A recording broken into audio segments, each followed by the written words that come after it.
안녕하세요. 만나로 만나 이찬수 목사님의 이번만 나를 강하게 하사 파트 3 마지막 시간입니다. 파트 1과 파트 2를 안 보신 분은요, 이쪽에 제가 링크를 걸어 놓았으니까 링크 먼저 들어가서 보시고 파트 1 보시고 파트 2 보시고 그리고 오늘 이곳으로 오시면 감사하겠습니다. 파트 3 시작하겠습니다. 파트 3 여전히 소망은 있다. 삼손이 자신을 다스리지 못하고 하나님을 의지하지도 못한 채 자신의 사명이 무엇인지도 모르고 흥청망청 살아가다가 두 눈이 빠지고 어떻게 돼요? 인간 맷돌이 돼서 살아갑니다. 사사기 16장 21절입니다. 블레셋 사람들이 그를 붙잡아 그의 눈을 빼고 끌고 가사에 내려가 놋줄로 매고 그에게 옥에서 맷돌을 돌리게 하였더라. 삼손의 인생에서 가장 절망적인 순간일 것이다. 나귀턱뼈 하나로 수많은 적을 죽이고 의기양양하던 그가 머리털 잘리고 눈 뽑히고 원수들의 조롱을 당하며 맷돌을 돌리고 있는 상황이다. 삼손에게 있어서 가장 절망적이고 비참한 상황인데 바로 그 다음에 나오는 말씀이 이 말씀인 것이다. 사사기 16장 22절 그의 머리털이 밀린 후에 다시 자라기 시작하니라.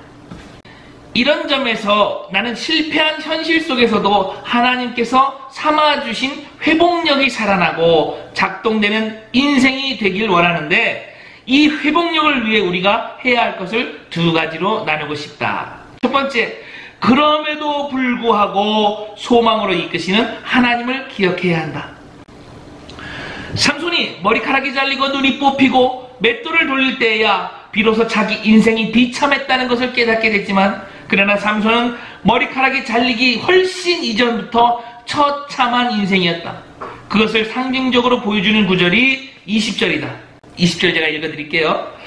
들릴라가 이르되 삼손이여 블레셋 사람이 당신에게 들이닥쳤느니라 하니 삼손이 잠을 깨며 이르기를 내가 전과 같이 나가서 몸을 떨치리라 하였으나 여호와께서 이미 자기를 떠나신 줄을 깨닫지 못하더라. 삼손의 문제는 바로 이것이었습니다. 여호와 하나님이 자신을 떠났으나 그것을 깨닫지 못하는 것. 이런 면에서 보면 이 머리카락이 잘리고 이 눈이 뽑히는 것이 이 저자의 말대로 이야기를 하면 변장하고 찾아온 축복이다. 이렇게 이찬수 목사님은 말씀을 하고 계십니다. 소망은 우리에게 있지 않다. 살아계신 하나님이 우리의 소망이 되신다.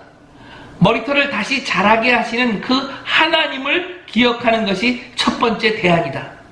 두 번째는 절망 속에서 하나님이 심어주는 회복력이 작동되기 위해서는 희망을 주시는 하나님께로 우리의 마음을 되돌려야 한다. 삼손이 마음을 하나님께로 돌리고 부르짖어 외칠 때에는 에나꼬레 반석에서 물이 터져 나오는 그런 기적이 나오지만 들릴라에게 삼손의 마음을 주자 들릴라는 삼손의 눈알을 후벼 파고 마는 것입니다.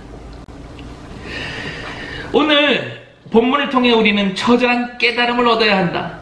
아름답고 매력적인 모습으로 다가와 내 마음을 빼앗아가는 들릴라에게 속으면 눈 뽑힌 삼손처럼 초라해질 위험이 있음을 자각해야 한다.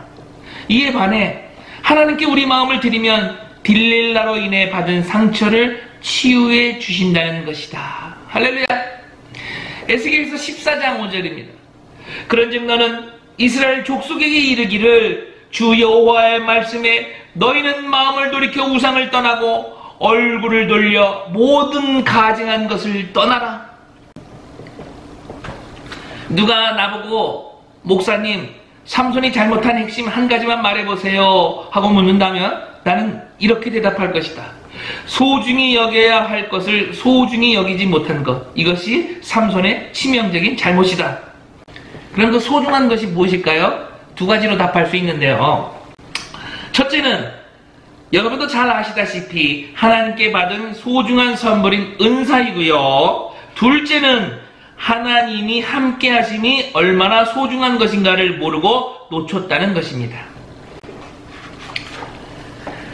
삼손은 비록 힘이 있을 때 하나님이 함께 하심을 소중히 못해서 또 소중히 여길 것을 소중히 여기지 못해서 비참한 자리에 빠졌지만 감옥에서 맷돌을 돌리고 적들의 조롱거리가 되었을 때 그는 한 가지 사실을 뼈저리게 자각했다. 그것이 바로 28절에 나오는 삼손의 기도에 묻어져 나온다.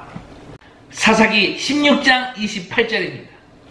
삼손이 여호와께 부르짖어 이르되 주 여호와여 구하옵나니 나를 생각하소서. 하나님이여 구하옵나니 이번만 나를 강하게 하사 나의 두 눈을 뺀 블레셋 사람들에게 원수를 단번에 갚게 하소서. 이찬수 목사님은요 28절에서 두 마디를 강조합니다. 첫 번째는 나를 생각하소서, 영어로는 remember me. 예수님이 십자가에 오르셨을 때 강도가 한 말이 뭔지 아십니까? 누가복음 23장 42절. 예수여 당신의 나라에 임하실 때 나를 기억하소서. Remember me. 두 번째 단어는요, 이번만 나를 강하게 하사. 책 제목이죠, 이거? 이번만 나를 강하게 하사. 이 기도는 예전과 같이 나를 괴력의 삼손으로, 나를 그 천하무적 삼손으로 복귀시켜주세요, 회복시켜주세요, 이런 간구가 아니라는 거죠. 사사기 16장 30절 상반절입니다. 삼손이 이르되 블레셋 사람과 함께 죽기를 원하노라. 왜 이렇게 절박한 기도를 드렸을까? 이렇게 비참하게 죽기는 너무 억울하다는 것이다. 이렇게 하나님의 나라를 위하여 아무런 공헌도 하지 못하고 인생을 끝내기에는 너무나 비참하다는 것이다. 그래서 그가 구하는 것이 이번만 나를 강하게 하사인 것이다. 하나님 저를 살려주세요. 하나님 저 좀 건져주세요.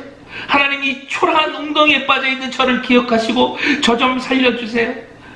그렇게 하나님께서 저를 살려주시면 잘 죽겠습니다. 사명 감당하며 죽겠습니다. 믿음의 장이라 그러면 히브리서 11장이 생각나시죠? 히브리서 11장에는 우리에게 귀감이 되고 본이 되는 그런 믿음의 인물들이 쭉 연결이 되어 있는데 32절을 한번 제가 읽어드리겠습니다. 히브리서 11장 32절. 내가 무슨 말을 더하리요? 기드론, 바락, 삼손, 입다, 다윗 및 사무엘과 선지자의 일을 말하려면 내게 시간이 부족하리로다. 이것이 믿어지는다. 아무리 보고 또 보고 다시 봐도 삼손은 실패한 인생이다. 그런데 하나님은 놀랍게도 이런 실패한 인물 삼손을 모든 사람이 귀감으로 삼을 만한 믿음의 인물 명단에 등재시키고 계신다. 삼손의 이야기를 모두 마치고 이제 챕터 12, 챕터 12에 이제 거룩이 능력이다 하면서 레위기 11장 45절을 올려놨어요. 레위기 11장 45절. 나는 너희의 하나님이 되려고 너희를 애굽 땅에서 인도하여 낸 여호와라. 내가 거룩하니 너희도 거룩하라. 거룩은요 구별되는 것입니다. 나는 이 땅에 발을 딛고 살아가고 있지만 나는 세상에 속한 자가 아니다. 나는 세상에 영향을 받는 사람이 아니다. 이것을 구현해내는 게 바로 하나님이 원하시는 거룩이다. 이 책을 읽으면서 한 장 한 장 넘길 때마다 그 이찬수 목사님의 카랑카랑한 그 외침이 흐트러져 있던 제 정신을 이렇게 마구 두들겨 패주는 몽둥이가 돼가지고 지금도 상당히 많이 아프고 힘이 듭니다. 사도 바울의 말씀 한 구절로 만나로 만나 이찬수 목사님의 이번만 나를 강하게 하사 1, 2, 3 편을 마치도록 하겠습니다. 고린도전서 11장 1절입니다. 내가 그리스도를 본받는 자가 된 것 같이 너희는 나를 본받는 자가 되라. 할렐루야.